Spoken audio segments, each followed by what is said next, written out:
If I told you that today, medicines are practically forced down your throat. And history suggests that people have been deliberately made sick.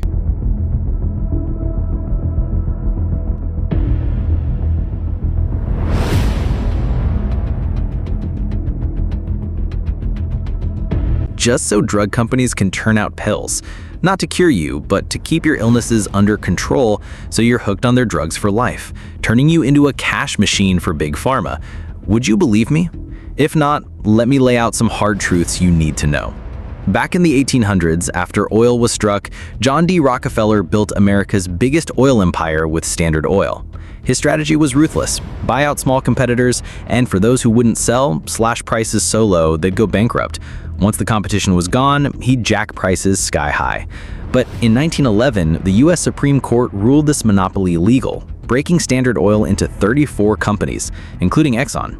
Rockefeller saw another gold mine. Petrochemicals weren't just for fuel, they could be used to make drugs. He tasked Exxon with developing these. But here's the problem. Why would anyone buy these drugs if doctors weren't prescribing them? Back then, herbal remedies and naturopathy were huge in America. Doctors used plants and natural ingredients to treat patients, so Rockefeller played a masterstroke. He used his philanthropy, his charitable giving, as a weapon. In 1910, he backed the Flexner Report, published through the Carnegie Foundation. This report trashed herbal and natural medicines as unscientific. The fallout was massive. Funding for colleges teaching natural medicine dried up, while medical schools pushing allopathy and petrochemical-based drugs got the money. Slowly, America's healthcare system shifted from natural remedies to drugs and surgery. Now, about the Carnegie Foundation. Henry Ford built cars, which needed steel from Carnegie Steel Company and fuel from Rockefeller's oil empire. Ford, Carnegie, and Rockefeller were linked in a hidden network, all using philanthropy to push their agendas. Rockefeller had the Rockefeller Foundation, Carnegie had the Carnegie Foundation, and they used these to shape narratives worldwide. Back to the story. Doctors were now teaching the curriculum Rockefeller wanted, prescribing drugs Big Pharma produced. A smear campaign against herbal medicines sealed the deal, branding petrochemical drugs as modern science. That's how the pharmaceutical empire was born. Herbal medicine companies, desperate to survive, started making chemical-based drugs too. But here's the real kicker. These drugs weren't meant to cure you. They were designed to keep you as a lifelong customer. Rockefeller didn't just control oil, he reshaped healthcare. The sicker people got, the more money rolled in. To make even more money, they needed more sick people. How? Change what Americans eat. This is where Rockefeller's influence hit agriculture. The Rockefeller Foundation pushed science-based farming, heavily funding the Green Revolution. Hybrid crops, petrochemical fertilizers, and pesticides were sold as modern agriculture. American farmers overproduced corn, soybeans, and cotton, crashing market demand. But nobody was eating oils from these crops back then. So they hydrogenated the oils, changing their color, smell, and texture. That's how vegetable shortening, like Crisco, and margarine hit American kitchens. It looked like butter, was cheaper, but people weren't used to it. Enter the propaganda machine. The Rockefeller Foundation and others funneled money into groups like the American Heart Association. By this time, Rockefeller was dead, but his empire kept his playbook alive. The American Heart Association pushed a narrative: butter and natural fats are bad for your heart, vegetable oils and margarine are healthy. Through NGOs and philanthropy, this message hit every American home. The result? As margarine and vegetable oils became pantry staples, heart disease, obesity, and diabetes skyrocketed. More diseases meant more drug demand, and Big Pharma's profits exploded. Everyone was happy. Doctors saw soaring demand, new medical schools opened, pharma companies made billions, and even politicians, judges, and bureaucrats got their cut. The system was untouchable.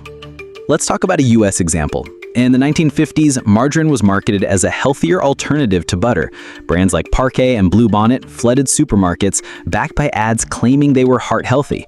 But as Americans swapped butter for margarine, chronic diseases spiked. The processed food industry, tied to the same petrochemical interests, pushed high fructose corn syrup into sodas like Coca-Cola and Pepsi, contributing to obesity and diabetes epidemics. Fast forward to the 1950s, Dr. Ansel Keys exposed trans fats in vegetable shortenings and margarine, calling them heart killers. By 2015, the FDA banned trans fats outright, but companies just tweaked labels, marketing low trans fat margarine or shortening while still selling processed oils. The chemical industry Rockefeller helped build has been fleecing Americans for decades. In the 70s and 80s, cholesterol was hyped so much that people started taking lifelong meds. Statins, like Lipitor, became top-selling drugs. Then came the chemical imbalance theory for depression. Never fully proven, but it created a multi-billion-dollar antidepressant market with drugs like Prozac. Diabetes, blood pressure, heart disease, these are cash cows for big pharma.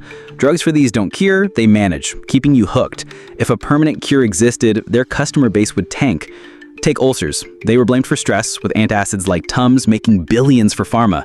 In 1982, Barry Marshall and Robin Warren proved ulcers were caused by bacteria and curable with antibiotics.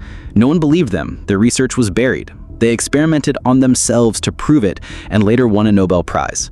Same with polio. Jonas Salk's vaccine in 1955 wiped out lifelong polio care companies overnight. Then there's OxyContin, marketed by Purdue Pharma as non-addictive. Doctors were paid to prescribe it, leading to millions of addictions and thousands of deaths. Lawsuits revealed Purdue knew it was addictive but hid it. Vioxx, a Merck painkiller for arthritis, increased heart attack risks. Over 2 million used it, 60,000 died. Merck paid billions in settlements. That's in the US, where laws work. Try suing a pharma giant elsewhere, you'd lose everything. Look at Monsanto. Their weed killer, Roundup, uses glyphosate, sold across the US. Research linked it to cancer, but Monsanto faked studies, bribed EPA officials, and kept selling. Bayer bought Monsanto in 2018. Bayer also makes cancer drugs. So one company sells a product tied to cancer and the drugs to treat it. Think you're getting sick by chance? How does this keep running? Big media, CNN, the New York Times, take pharma money to publish their research and hype their drugs. Profitable studies get published, negative ones get buried. Journals are bought, studies fudged, fake evidence pushed. Doctors get kickbacks, free trips, sponsorships, commissions to prescribe specific drugs. In the US, pharma reps shower doctors with perks, sometimes even covering their kids' college tuition. Misleading ads are everywhere. Mattresses that cure back pain, supplements like Centrum for vitality. These sell on marketing, not science. COVID showed how pandemics are jackpots for big pharma. Pfizer and Moderna made billions. Future pandemics will be too. So what's the fix? Fear. Pass laws tough enough that wrongdoers can't escape. Look at the Exxon Valdez bill. Culprits paid billions. Break big pharma's grip. Before a drug launches, an anonymous, independent body should vet trials. Nobody, even FDA officials, should know who's reviewing. Pharma pays for it. Bad report, fine them. Good report, drug launches. Same for pesticides. We demonized butter, calling it heart unhealthy. We need to return to whole foods. Grains like quinoa or oats, not processed cereals like Kellogg's. Companies now brand our oats as health foods in fancy packets. Some countries label processed foods with warnings about chemicals and risks. The US needs that. Ban junk food in schools, only healthy options like fresh fruits and veggies. Medical education needs reform.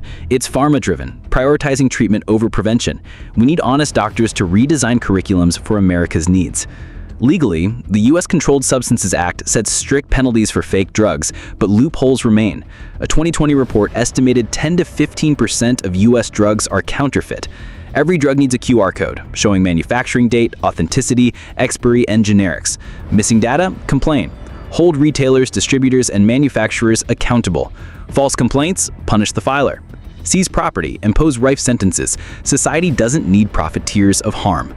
Rockefeller built a system where profit trumped humanity. America needs a system where patients are people, not customers, and wrongdoers face real consequences. Modern allopathy isn't all bad, nor are all drug makers or doctors, but history shows this system started with shady motives. If good people and innovations didn't exist, it would have wrecked half the world. Got ideas? Drop them in the comments. That's it. See you next time.